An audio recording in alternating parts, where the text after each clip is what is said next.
Hello, Tubby and Coos fans. It is me, Candace, here with another author event for you. I'm really excited about the authors that we have today. Of course, I love Teen Titans Raven. It takes place in New Orleans, so it holds a dear place in my heart, and I know in a lot of our customers' hearts too.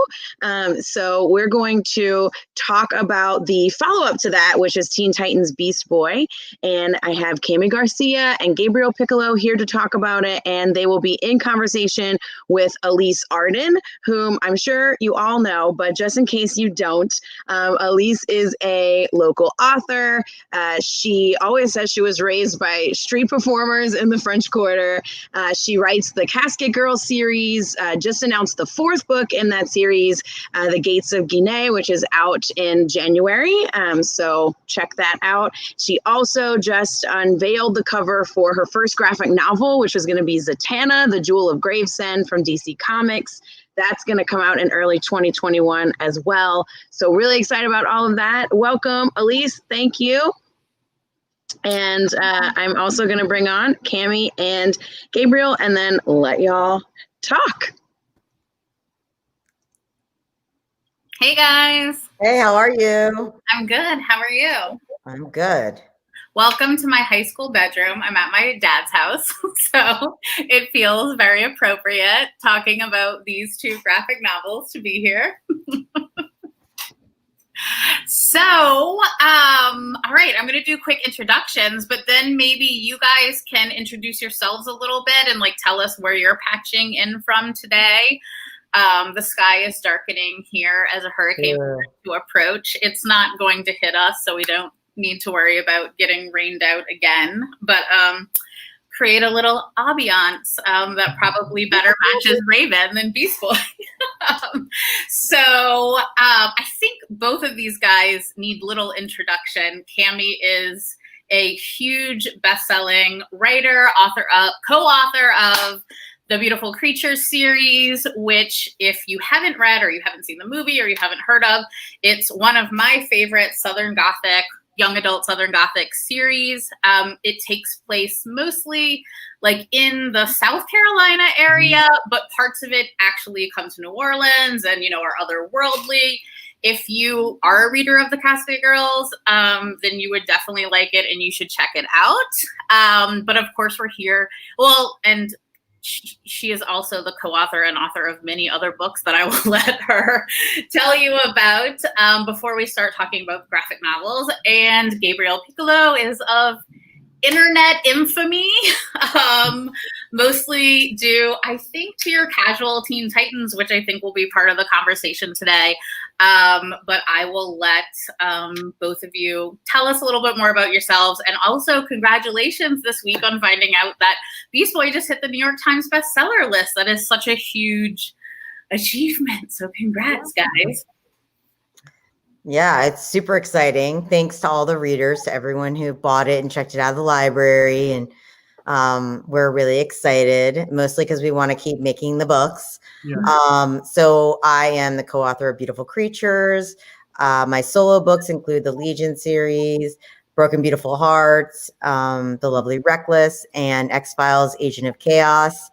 I'm also the author of the adult comic Joker Harley Criminal Sanity and graphic novels in the Teen Titans series with Gabriel. Our first novel, graphic novel in the series, Raven, is an origin story, kind of a reimagining of a Raven's origin story. And our new one is Beast Boy's story. And it takes place in a small town. And basically, it's about all of the origin stories are kind of about when the characters get their powers. So it's kind of about, a seemingly small town Southern boy who, is just trying to fit in and then suddenly develops these supernatural powers. So Gabriel, why don't you introduce yourself and then we'll see if Alys has any challenging questions for us. I'm sure we're going to be able to we're going to handle them all. I'm Gabriel Picolo. I'm very much well known online for my casual Teen Titans series. I also created Icarus and the Sun, which was a crowdfunded graphic novel that's supposed to come out until the end of this year. So that's also very exciting. And right now I'm drawing the Teen Titans graphic novels with Kami, and we are on our third book. Which one is that? Which is Beast Boy Loves Raven, and you can see a small preview of that at the end of Teen Titans Beast Boy. I'm super excited about that one. It's because I keep getting I just got new pages. Like every couple of days I get new pages from Gabriel. So it's really exciting. Yeah, that's what I'm working out, what I'm working right now, actually. Do you know what I just realized because of COVID? What? And this is the most of my natural hair that I've seen in like 10 years.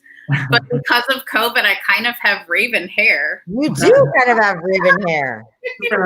I've been keeping it up since it's so like horrendous, but I think I'm going to keep it down. And no, it's like it goes with the series. Yeah. Okay, so this is just super fun for me because the three of us, you know, have kind of been along this journey the whole time together. So it's just been so cool kind of seeing the whole evolution. You know, and I mean, not that it's the end, we're like kind of in the middle of it, or, you know, hopefully we're in the beginning of it. Well, you're in the beginning of it because you are also an author of a DC graphic novel that has not come out yet. What is yours called? And tell us what yours is about. Oh, yeah. So I'm so used to not being able to. I know, because I was about to say, finally, we can talk, we can tell us about it, and you have a cover. So it's very exciting.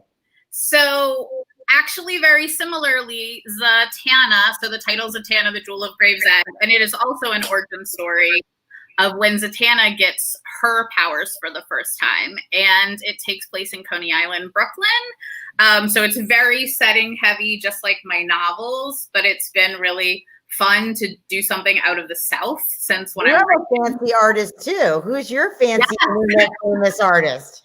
And my fancy artist, which I hope that we'll get to talk a lot about kind of this process, because I think we have similar journeys, is Jacqueline DeLeon. So if you don't know who she is, follow her on Instagram. I will link her.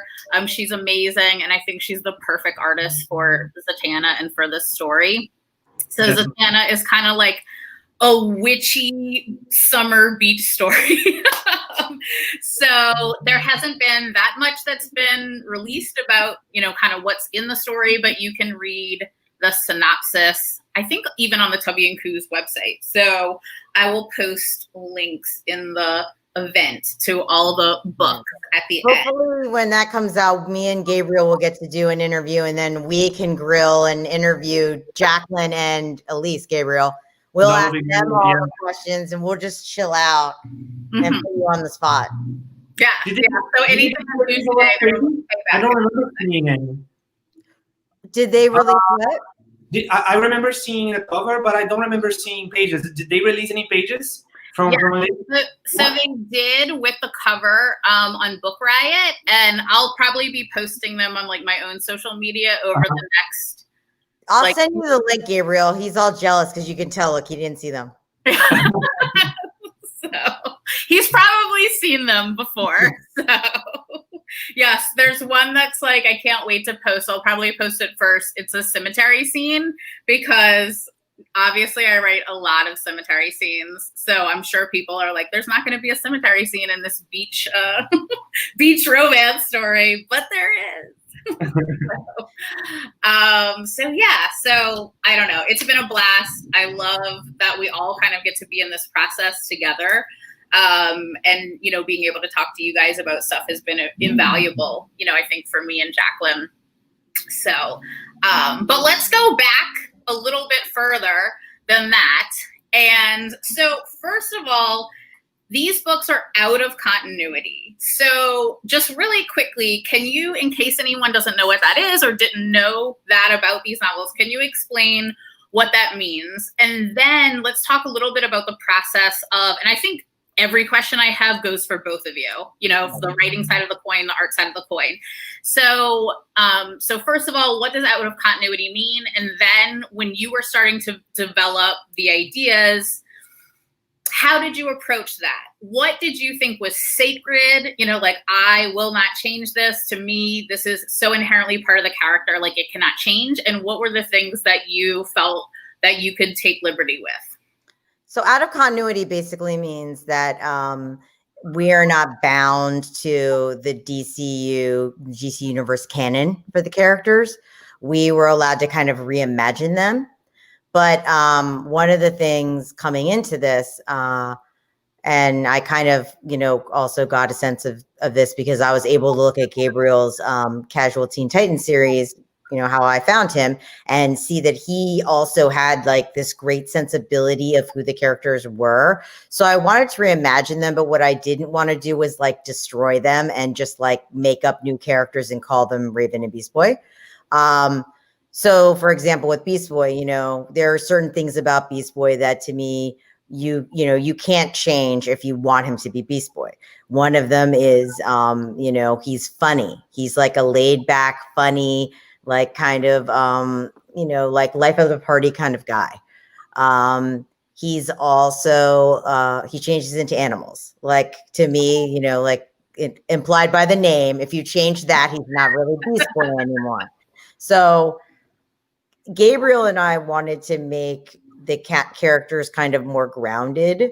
Like, for example, he doesn't have green skin all the time because he's going to go to school and, he doesn't know he has powers and we don't want his friends to know he has powers. It kind of evolves on its own. But that was challenging though, because Gabriel and I also decided like, but he still needs to have like some green and he still needs to have like, we still need to signal like that, these animal powers are coming about. So I'm going to let Gabriel talk about that because that we really had to lean on the art because in order to show that Beast Boy is starting to have these changes and he has these kind of animal abilities without having him turn into an animal, like that was all the art. So Gabriel, how did we go about keeping him Beast Boy, even though we kind of changed his skin color and stuff? Yeah, because when he's not exactly transforming into animals, he's incorporating. It's like he's incorporating that animal's DNA into his own. So he's to use that specific power or that specific characteristic of that animal. So he had to show that through the art only. And one solution that we found was showing the animal that Gar was incorporating behind him on like a kind of a green spectre of that animal. So that was really fun. Yeah, that's it. And they're some of my favorite pages of the book. The best one is the one that's one of our favorites before he fully changes is the one with the cougar behind him. The cougar, yeah. Yeah. That's where like Gabriel that was the first page where he had the idea of like, let's put the animal kind of behind him so we can see it. And he's like, and I'll make it green. Yeah, although the bear page is so good. Yeah, because he's like doing the pose, but not exactly transforming in that animal. So that was really cool. And also his eyes, when he starts to channel the animal, his eyes turn green. Yeah. So that's like one of the ways that it signals that he's using that power. And he does turn into animals eventually. Like we don't want anyone to be crushed. Like he is going to turn into animals, but it doesn't happen until later. Yeah, and I think that that's something that I really like because it is an origin story. So you have to see the metamorphosis. So if you don't see the before, the after to me isn't as impactful. I like seeing that whole journey of it. And Gabriel came up with really creative ways to like, because I would say things like, I want him to he turns into a wolf and we're not going to show the wolf. So, because we don't want it to see the full animal yet. So Gabriel did things like you could see the wolf paws, like running. So one thing that I love to draw is drawing like POV angles. I love that so much. Yeah, you can do that on the cover of the book a bit. That he's basically the boy, but the green one of his hands is green. But I love all those little green elements, like the eyes changing, the streak in the hair. Even like his shorts are often green, his sneakers are often green. All of those little elements I think are such a cool, like fresh take on the green skin. Yeah, Gabriel kind of said, if we're not going to have green skin, I'm going to have him wear a lot of green clothes, and his signature sneakers are, the green and white with the little black. I can see this being like, well, if I don't get to do green skin. Gabriel's like, we're going to have a lot of green fashion. Yeah. Yeah. So it's it doesn't seem as wild now because obviously the green skin thing is quite wild, but you also did something similar in Raven. Like, I don't have any of these things in Zatanna because she is just a normal girl. Well, normal, also the most powerful, you know, in the DCU, arguably. But she doesn't have any like different colors of skin or like eyeball changing, you know, or anything. But in Raven, in canon, she has this jewel all the time, like on her forehead. So tell people what you did with that, because I don't think these things are spoilers. That was kind of one of the first things I did when I was kind of thinking of, that was in the pitch, because I was thinking about how can I explain that, like, we're going to keep these elements that are important to fans, like that I love as a fan, but we're going to find a new way to kind of reinvent them. And so I had a lot of that stuff worked out for Raven, because that was the one of the big pitches. And I said, like, she's going to wear it on a necklace. Yeah. Because one of the things, you know, I kind of pitched a series as like, you know, it's like you could be friends with one of them at school and not know they have power. So the key was to find a way, like Gabriel immediately said, we're going to put like a green stripe in Beast Boy's hair. And that way, like, he always has his green. It's like his signature thing. He's going to wear it, and he's going to wear green sneakers. So like, it was more about like, how do we call back to these things that we all love about these characters that are part of their signature look without having a boy with green skin that, of course, everyone in school is going to be like, okay, what's your deal? Right. So Gabriel, was there anything that hasn't been mentioned that for you was very like, this can't change about Beast Boy, or like, I want to play around with these elements? Obviously this is something you had been doing even before this with your own kind of takes on stuff. No, I think that's it. The one thing we can mess with Beast Boy is him turning into animals. So if he's turning into animals, I'm good. Oh, but also Gabriel also said in the early on, he has to be a vegetarian. Oh yeah. Yeah. Also, my artwork, I tried to push him a little bit on the vegan side, like, because there's a scene where he's taking a milk out of his fridge, and I made sure that the milk that he's drinking is a vegan one. That is one of my favorite things about both of these books is because I think you can read graphic novels very quickly, you know, just kind of flying through everything, but you have so many details like that in the books that are such a huge part of the story and making it special that it makes me read it slow and really look at every panel.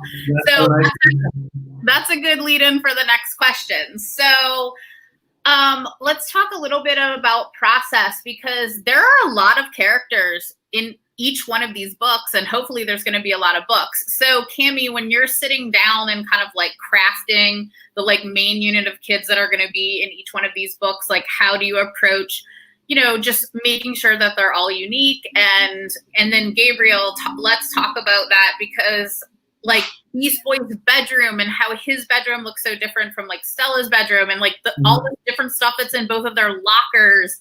Like, it's just so great to examine all of this. And one of my favorite things, and we can talk about this as well, about reading and writing graphic novels is the art. And I feel like you should be able to read this whole thing without any of my words, you know, and like, you might not get the whole story, but you should be able to get like, the gist.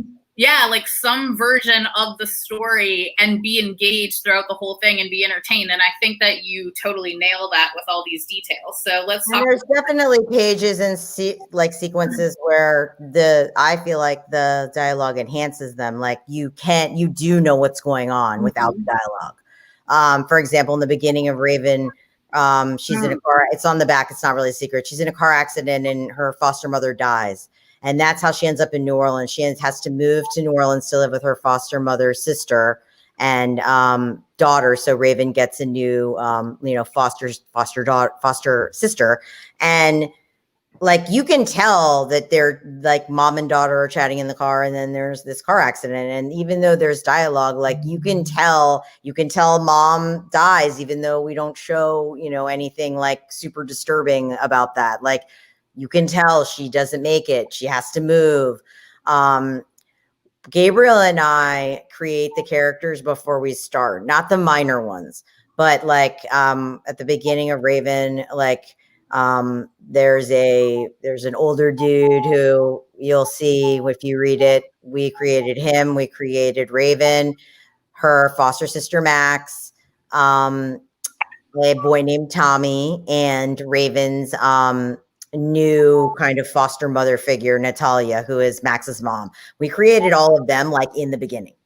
And Gabriel, usually we talk about them. I have in the pitch, like, these are Max and her mom are Black. They're French Creole women.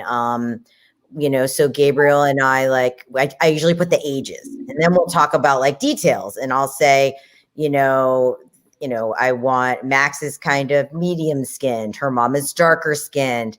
I want her mom to, be kind of like bohemian and hip. So then what Gabriel will do is like send, like for Max, like he sent me, I said like, I want her to have like pony buns, so like Gabriel sent me all these different hair and like, and then he sketched out kind of like her face, and he's like, okay, like, are we, this skin tone or this skin tone? So it's like, I said it to people who are older, it's like fashion plates, like he sends me like bits of the characters, and it's like mix and match. And I'll be like, I really like this hair, but I really like that skin. And I really like the jewelry on this one. And he's like, it's really fun. He sends me like wardrobes. The cast on Teen Titans Beast Boy is significantly bigger than on Raven, and it's not something I get to talk about a lot. But I'm glad that I did Teen Titans Raven before doing Teen Titans Beast Boy, because the scene gets more complex as we add more characters on it. And Gar has two really important friends, while Raven hangs out with her foster sister all the time.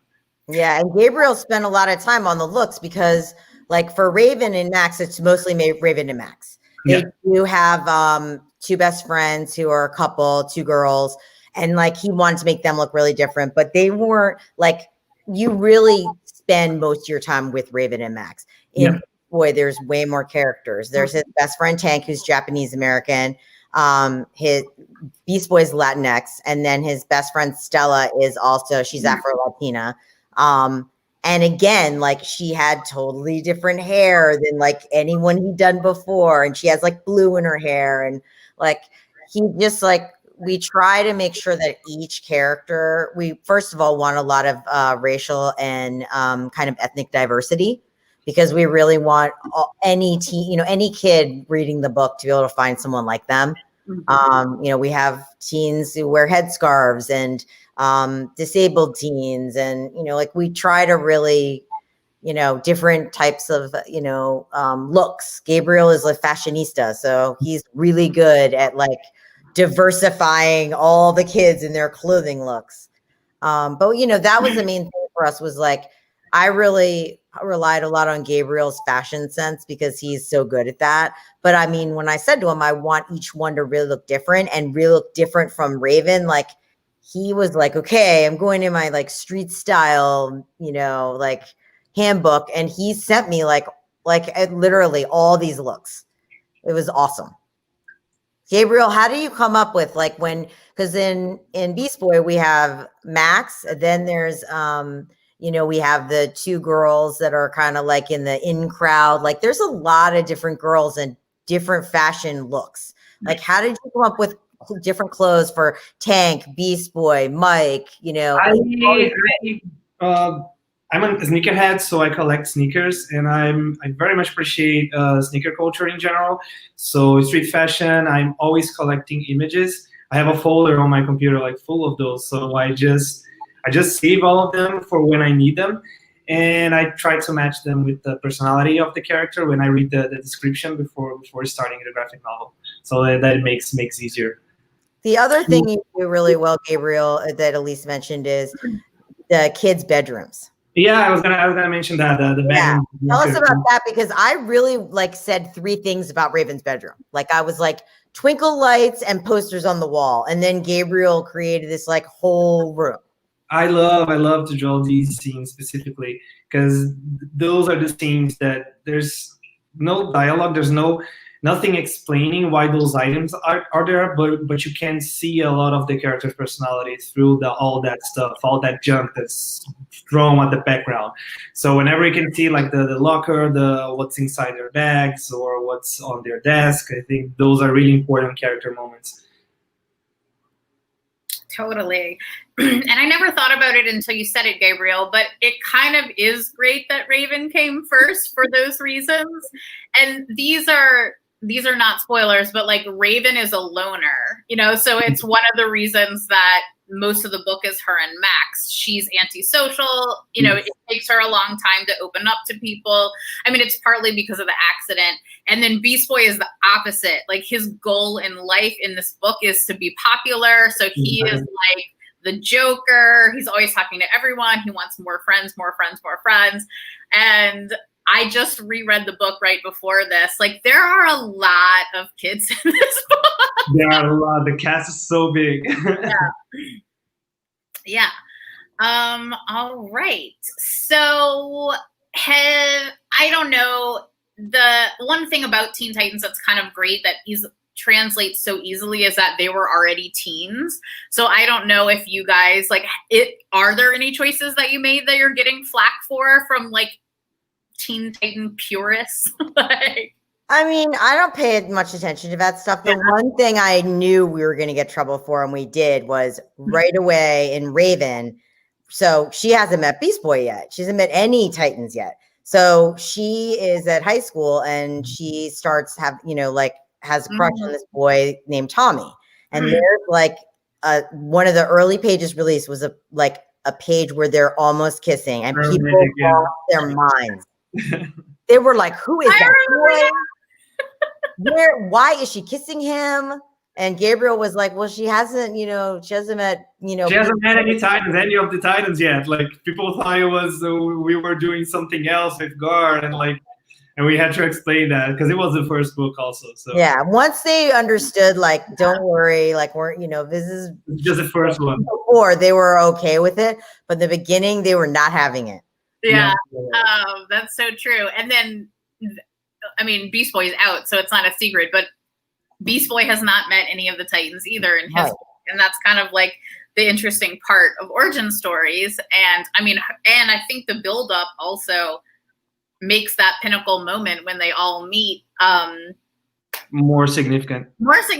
And you get Beast Boy, you're gonna get the sampler at the back, which I'm not saying has a meet cute moment in it, but it's funny because that's about, I don't know, maybe page 9 or 10 in the actual Beast Boy Loves Raven. The first couple pages is not them meeting. It's like you seeing where they're going and stuff.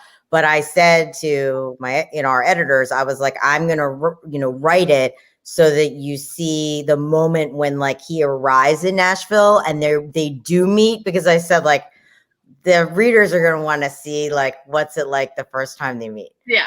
And of course, I don't know if it's really a meet cute, but it's, kind of like okay.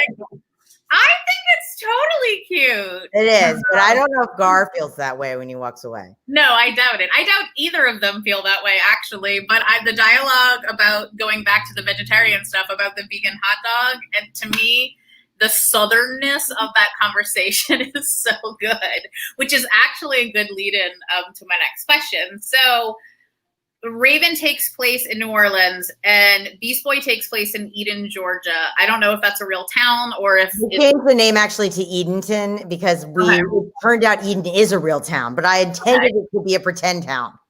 So I feel like both books are pretty full on like American culture. Not that New Orleans culture is necessarily the same as Georgian culture, as Maryland culture or whatever, but you know what I'm saying.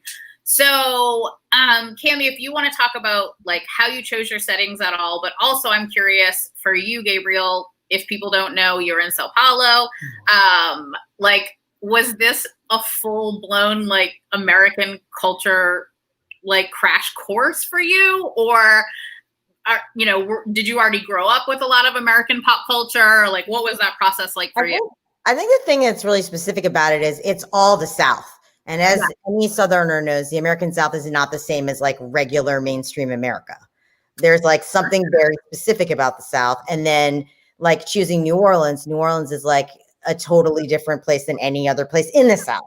So the main reason I changed the name for Beast Boys Town to Edenton is because if I pick a small town, like I don't ever want to pick a real place, because sometimes, you know, I make fun of the place a little bit. We did it in Beautiful Creatures. So we made up our own kind of, you know, small town. I feel like I'm allowed to make fun of New Orleans. Wow. Well, New Orleans, it's like, again, like it wasn't really the city we're making fun of. It's like we're making fun of certain people at school. But, you know, in Beast Boys Town, you know, like it's a small town. He walks down the street. Everybody knows his business. Everybody knows him. They're all like reporting on him to his parents. Well, and that's a whole other thing. Like making fun of small town culture is definitely not something that I would, you know, want that to come across. Although, right. And especially because since I haven't been to the real place, like Eden, like it could be huge for all I know. Right. And then Beast Boys Raven takes place in Nashville. So when I pitched the series, one thing DC asked me was, they said, you know, we would love it with your background if, you know, you didn't do like New York or, you know, LA or Chicago, because we have so many DC kind of things that take place in those big cities. Like, we would love it if you did something more specific. And I was like, you know, are you saying like the South? And they're like, that would be amazing. And I, you know, and for me, doing Raven in New Orleans was a no-brainer, because New Orleans is my favorite US city and my favorite city in the South. And it feels very much like a place where magic would really happen. And that's what I wanted. And that's what I wanted. And then with Beast Boy, I wanted it to be different. But the other thing is, like, people don't realize how long Gabriel spends drawing these. You know, this is like 9-10 months of his life. So I also didn't want to go from like New Orleans to a place like Nashville, where though it's very different, there's a lot of similarities, you know, old buildings, cemeteries, you know, like busy, small, you know, cities, where I wanted him to get to draw something totally different. So Beast Boy is like, you know, suburban and like rural, yeah. So Gabriel, why don't you talk to us a little bit about what it, not just what was like to draw places you've never been, but like, you know, the differences in drawing them. Yeah, I mostly rely on reference when I'm drawing places that I've never been to. It does help if I know the place, because I've been to New Orleans after drawing Raven, which was really nice because I got to see the stuff that I drew the year before.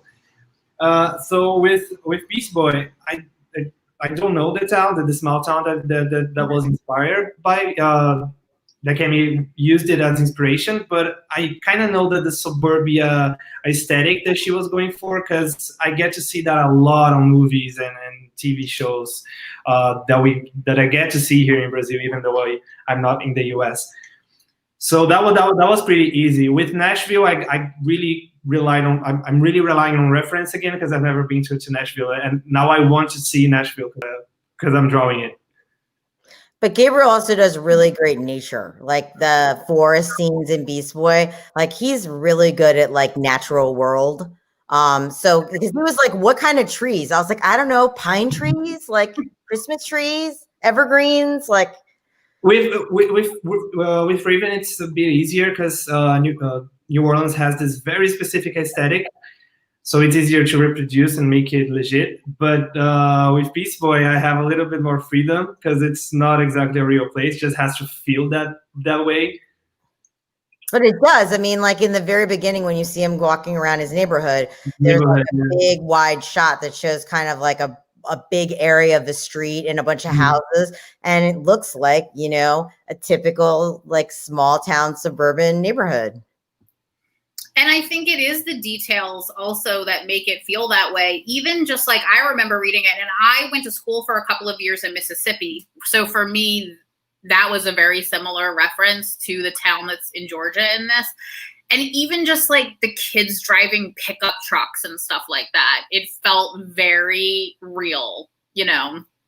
And also, there's one page that I love. Tank's driving Beast Boy they're driving to school, and then we get to see like the streets, and he's like waving to anyone, to some guy at the barber shop, and everyone knows each other. That was very, very specific and very cool. Yeah. For instance, in Zatanna, it's like the total opposite, because she's on the subway, and it's like all kind of about the culture of like, you don't make eye contact with anyone. So yeah, I keep thinking about the crowds that Jacqueline had to draw on this book. I'm like, oh my god, that must be so hard. You drew. There's one scene, I think it's actually in the preview of Beast Boy Loves Raven, that Gabriel drew. There's a lot of people. That was tough. That was like a busy downtown street in Nashville, like on Music Row, like a busy nighttime. Everybody going to like, go eat barbecue and listen to, music. And there's a lot of people on the street. Yeah. Sometimes when I'm writing, I'm like, I'm sorry. But the nature of Zatanna is that she's like not just magical, but is an illusionist, like grew up with magicians. And so there's just naturally a lot of crowds in her life between living in New York and, growing up in the theater and all of that. And it was actually one of my favorite parts of like the art process is coming up with different styles for crowds, so not every crowd has to be like totally fully rendered, like with every person in the exact same way. Mm-hmm. And it's so funny because we have 3 distinct styles of crowds that we do in the book, and we made up names for them all. So it's just so funny, kind of like this coded language of like, oh, let's do some doodle people here, or like some shadow people here. Yeah, I rely solely on Gabriel for that. That's smart. Yeah, because I let him tricks for crowds. Yeah, Gabriel, like he has like he does like sometimes he'll do silhouettes, where you see the people in silhouette, but you don't see their faces. And I just let him, those are like decisions that I totally let him make, because he's really good also at not doing the same thing over and over. So sometimes like today he wanted to change a layout, and he'll write me and be like, okay, I feel like we already saw them go by a place like this. I want to show this instead, and it's like, and I know he'll do that. So I don't actually obsess as much over like, oh my gosh, what if I mentioned a coffee shop before? Because I know he'll be like, we had it inside of a coffee shop. No more coffee shops. I'm super, super, super self-aware of that. I prefer doing like something entirely different or very intentionally similar to what we already seen. So I'm very, very self-conscious of that, even on my own work, even when I'm not drawing comics. Yeah, one of my favorite moments with you in New Orleans was when we went into one of the like tourist shops, one of the like voodoo tourist shops in the border, to be able to see your face of being like, look, this is basically like what you drew, and it is so good. And looking up, I'm just like looking up at all the stuff, because it is. When I sent him those references, he's like, wait, what are for these different places? I'm like, no, it's for the same place. He's like, are you kidding? Because I sent him, there's a lot of stuff in there, and he was like, all for the same place? And I was like, yeah, like just a place with lots of like really crowded with stuff. And he was like, oh, great, Kami, thank you. A place full of stuff. Right. And now we'll have this angle of it, and now we'll have this angle of it. But it was so cool because I knew when he saw it, I was like, he's going to freak out because he did such a good job. Yeah. Yeah, it's almost cooler that you hadn't seen it in person before you drew it, and then you get to have that like unveiling moment. That was really great. Anxiety's already over because he also drew like Jackson Square, like all these very iconic like locations in New Orleans. St. Louis Cemetery No. 1, like different places that are really identifiable if you are in NOLA. And it was so cool, like, because I knew how well he did, because I've been in New Orleans so many times, but I was like so excited to see that he would realize that he had like knocked it out of the park. Mm-hmm. Totally. So this is kind of like a more macro question, but because these are both your first graphic novels, right, Raven? Even though, okay, just making sure. I know it's Kami's. So, like So obviously this is a process for all of us then, both, you know, doing it ourselves, working with someone, all of that. So what has been like your favorite part of it? What do you think is the hardest part of it besides deadlines? We all know deadlines are the hardest part. But besides that, you know, so like what's your favorite part? What's the hardest part? And what's something that maybe like you didn't anticipate that you've overcome, you know, or something like that? I knew looking at Gabriel's Casual Teen Titans that he was the right artist, but I didn't know because I didn't get to like, you know, meet him or talk to him before he was hired. So what I didn't know was like how much we would really have the same vision for the books. Like how much would he, even though, you know, like I'm literally old enough to be his mom, like I'm in the US, he's in Brazil, like all these differences. It was like we really, our vision, every time I would say something, he would be like, yeah, and this. And it was like we really wanted the same thing for the book. So what did it feel like the first time you saw the art? You mean from the book? Well, the first time I saw the art, concept art or whatever. They gave him this like kind of practice piece to see before they hired him for the book. And they said, we're giving him this piece, this like poster kind of thing. And we want to see how he does and, you know, how he interprets Raven and Beast Boy. And it was the subway. It was Raven and Beast Boy on the bus. And there's like, and like, you know, and they didn't even give him a lot of parameters, but he incorporated, there's like a puppy, there's like animals in it. It's and so different kind good. of people too. And different kind of people because that's what we were looking for too. Yeah, it's amazing. And when I saw that, I was just thinking like, oh my God, if he doesn't get this job, like if something goes wrong before he gets hired, I'm not going to be able to recover. And then the first time I saw Raven, see, Raven is still based on Gabriel's Casual Teen Titans. So I knew what I was getting.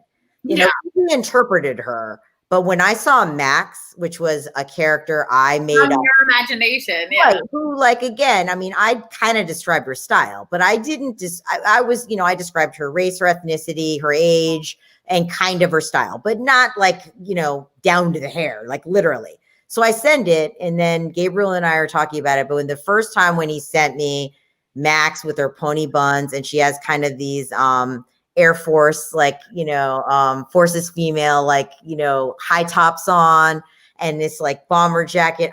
That's when I was just like, oh my God, I am a genius. I picked like the best artist ever. And I literally felt like I was like, I am like, literally, I have like the best taste of anyone. And I felt like, but I also just felt like I knew the book was going to be amazing because I was like, if he can do this with her just like standing there and she had attitude, I was like, this is going to be incredible. And that's when I kind of knew like how good it was going to be. How about you, Gabriel? Yeah. I'm curious also, like, how much of the script did you have before you took the job? Like, did you read the whole script? Do you read the script as you go? Like, there was no entire script. I don't get to read the whole script. It's just like a section of it, like a really big section. So I have like a full understanding of what's happening at that beat of the story, but not the whole thing. I just get to I get to the ending of the script when I'm actually getting to the end of the book. But that's also like me. Yeah. Wanting to get the whole thing at once. And I do the same thing with my Joker guys, because honestly, I can tell how good of a job I've done by the way Gabriel reacts. So when I get like WhatsApp messages, like, oh my God, like there's a page, the snake pages in there. Like when I knew when, like I waited. Those are my favorite pages, I think. That and like the cougar, like when I waited for him to get to the one you showed with the body and the DNA, like I wait for him to get to those pages. Yeah. And if he reacts the way like I hope or better, I know I did a good job. And I think for me the trickiest part was adapting illustration to comics. We mentioned time. Time is always a problem because the publishing deadlines are so tight. But another thing that I think I learned was using the comics as a media, like playing around with layouts, playing around with panels. I got the hang of it by the end of Teen Titans Raven, and I was just playing around with Beast Boy. Like I knew what I was doing. I knew like how I wanted to sometimes there's also like the rhythm of the page. Sometimes I want it to be slower, so I add panels. I ask Kami what she thinks, but then she almost always approves. And then or sometimes I take panels out of it because I want the page to read faster. So this is a kind of learning that I got through the books. Sometimes like today, he really changed a layout, but he was like, he said like, I'm imagining it this way, and I want to like, or he'll say like one day he was like, I want to move this panel to the next page because I want it to feel like a surprise, you know, like, and that's cool because again, you know, the art is part of the storytelling. So with the fact that Gabriel, like, I mean, that just shows me that he like, you know, he's totally gets like where, like what we're doing, you know, and he always finds ways to make it better. I should have said this at the beginning, but I was obviously overly excited. If anyone has questions, you can be typing them in, and Candace is going to pull up questions, like questions about anything, any of our work, writing, drawing, illustrating, getting published, any of that.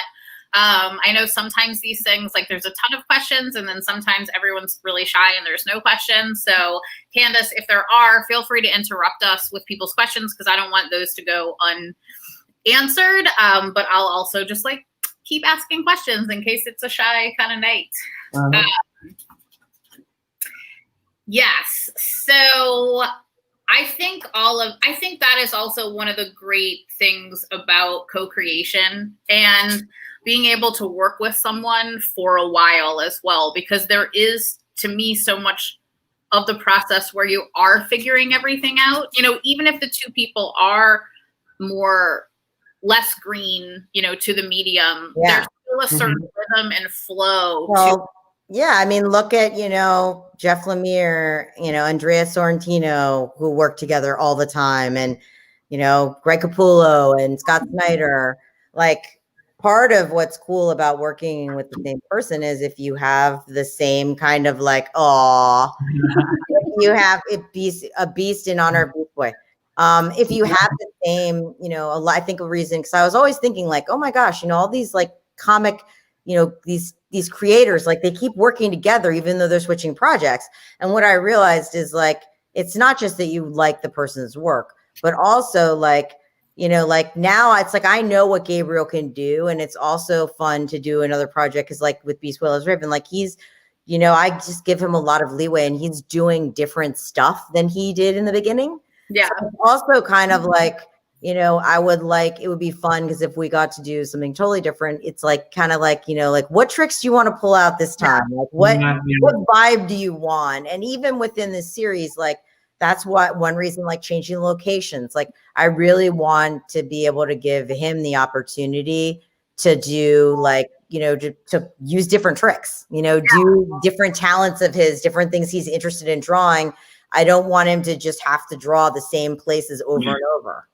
I think it's about finding, like, connecting the two creative voices, and when you get this connection, it's so easy to just make the work. Yeah. I changed so many things in the manuscript once we started getting going, just because I mean, obviously I had an idea of some things either that Jacqueline was really good at or that I really liked of hers, but there were certain things that I had never seen her do. Maybe she had never done them before, but there was a scene in Act 1 that involved a lot of water, and it was so stunning that I was like, okay, now I'm finding ways to like incorporate water, you know, more into the story. And that was part of the Beast Boy thing, because I was like, I knew Beast Boy wasn't going to transform, but I was like, there's no way I'm going to have Gabriel only draw like 2 animals in this book. Oh, no way. I knew from his, you know, Instagram and just looking at his work before we even worked together that he draws amazing animals. Yeah. So I was like, oh no, he's going to be drawing all the animals. Well, so I just came up with as many ways as I could to find a place to put animals, even like, for example, Stella, his best friend, Stella, though, like works at a shelter. And like, I was like, we're going to go to the shelter so Gabriel could draw some dogs. Like it was like and Beast Boy gets a animal friend in this one. He rescues a little monkey who is, at an experimental lab at the university. And in the beginning, it was just going to be like he has this little monkey, and then that'll kind of be like we'll get rid of the monkey, put the monkey somewhere for safety. But then after Gabriel started drawing the monkey, I'm like, he's going to have the monkey forever now. Because the monkey is so cute. His name is Pong, and he's so cute.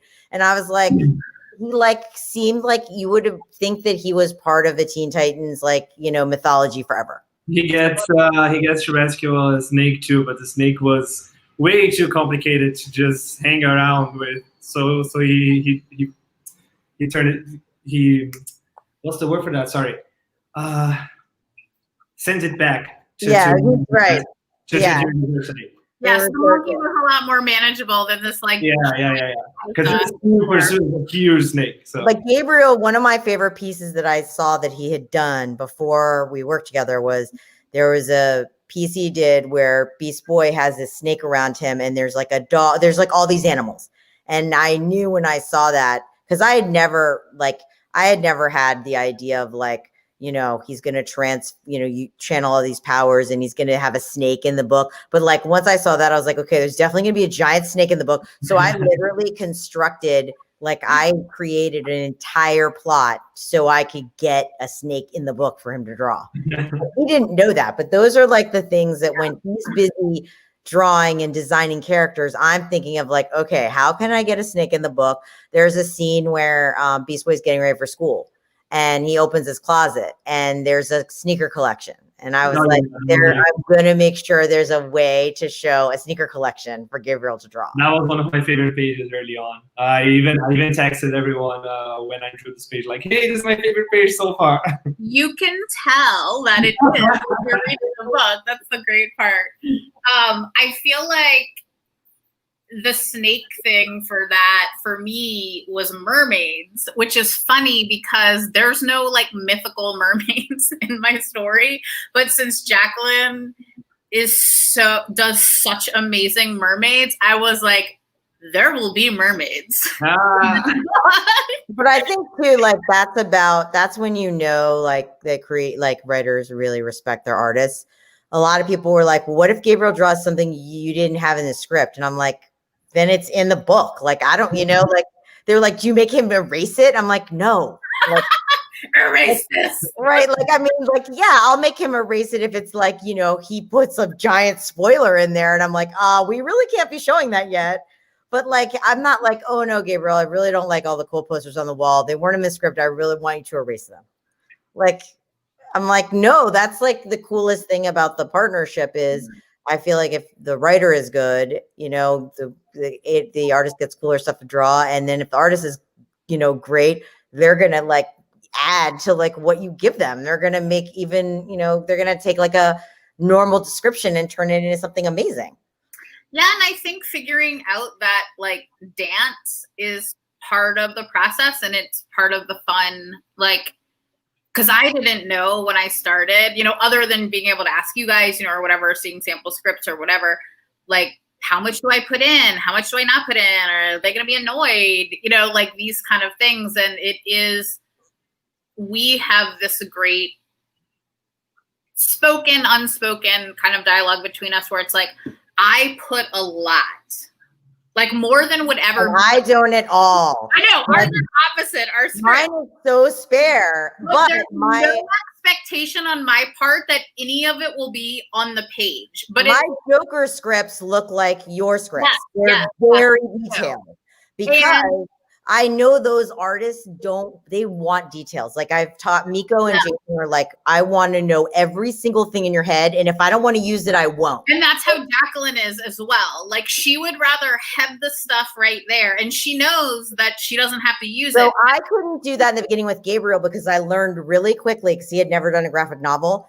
He was so obsessed with making sure he did a good job that he felt guilty if he did not include every single thing I put on the page. Yeah, I'm the opposite. So Like, I said a lot of stuff I would want to put all the. So I said to myself early on, I need to pare this down because this guy is going to spend all his time obsessing over like a bedspread that doesn't matter. Because literally he assumes if I put it in there, and I actually give him a lot of reference photos because I learned early on that he likes photos. Just to know what places look like, and then he does his own thing. Well, it's also it helps speed things up. And he also knows though, like if I say something like there has to be a credit card on the table. He knows like you cannot leave that out. Because if I do that means like I'm gonna have the credit card do something later. That's how my scripts are too. But like it will be like this dump of stuff. Say she's walking into an antique shop. And I get how as an artist too, like, oh, now I have to think of every single thing that's in an antique shop. So I'm like, here's 40 things that could be in the antique shop, Yeah, that's exactly how Jason and Miko are. They're like, we don't want to figure out what's in that. Right. You can pick 10 of them. You can pick your own 10. You can pick your own 40. I don't care. But then I will have a line that's like, there has to be this case with a wand in it. It can be discreet, it can be off to the side or whatever, but it's going to be important later. So like Gabriel isn't more like, he's more like mood. So I'll do something like, Raven, arrives in her new bedroom. There's posters all over the walls. Max decorated it. It's really hip. And we need to make sure there's a cardboard box with her name on it in the middle. Right. And I realized like, in the beginning, when I would tell him about the bed, like he was obsessed with the bed. I was like, dude, the bed doesn't matter. And he's like, you describe the bed a lot. And so that's when I realized, like, if I overly describe things, he feels they're important. So when I got the bed and the fan on the lamp, on the ceiling, I remember that very much. Like I was obsessed with I just said there was a ceiling fan, and he was like, it's the most like detailed. I need to put that. I need to drop that.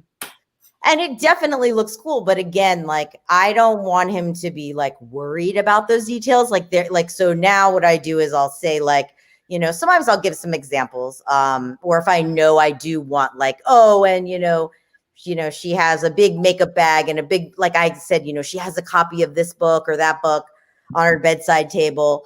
But I just learned with him that he's like the opposite. Like, he wants to have more of an idea of like, what are the things that have to be there and what are the like moods and the feelings. So like, it was important for him to know that Max had decorated the room because that like made him know how he wanted it to look. And he said, like, can she have fandoms? Can she have like TV shows? And he knows I'm a Wonder Woman fan. Like, so there's like a Wonder Woman poster, like, but I didn't write like Gabriel put a Wonder Woman poster on the wall. And I learned with Beast Boy, I basically said even less. All I said for Beast Boy is he's a classic horror movie fan and he collects monster figures. Godzilla stuff.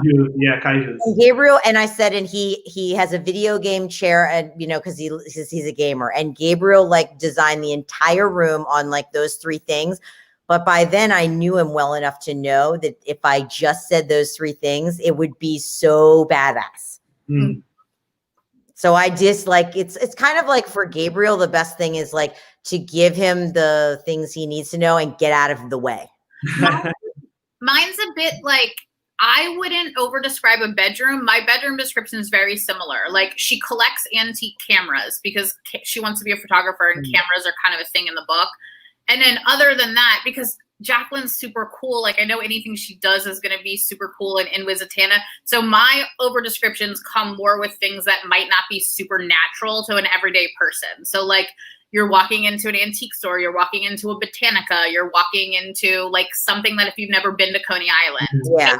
All of those things. That's why I included a lot of photos, because even though I describe things, Gabriel's like, can you just tell me the name of the theater? Oh, we have a whole secret Pinterest board as well.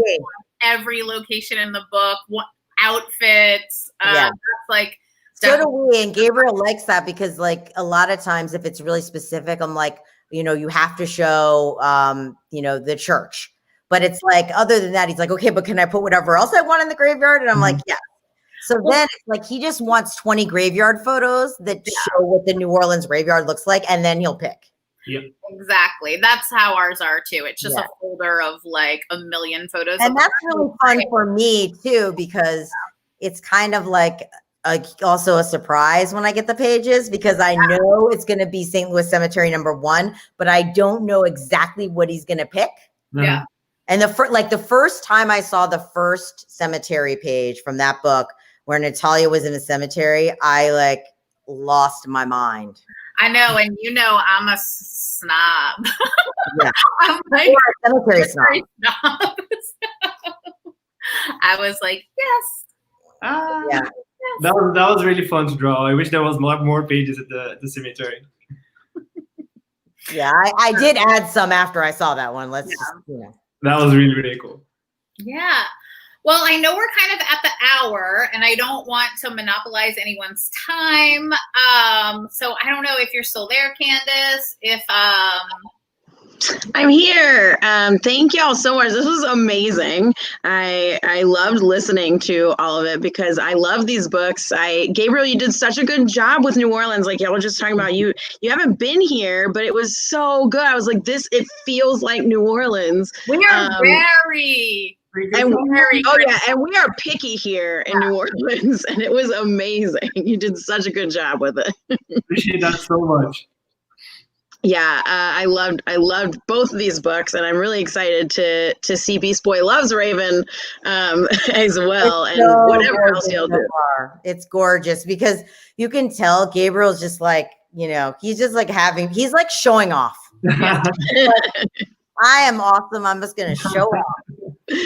Well, I do want to plug all of this, of course. So here's Beast Boy and Raven. If y'all don't have it, you can get it from us. Hopefully, if you're watching this, tummyandcoos.com, place an order. What's really cool about this is that for Beast Boy, we do have signed book plates, and we have special swag as well. We have a sneaker keychain, which is really cool and goes really well with the book. So check that out and get Beast Boy and get some special swag from us. Here's the book plate. It has there you go. One of our favorite scenes when Beast Boy transforms into a bear. Yes, it does.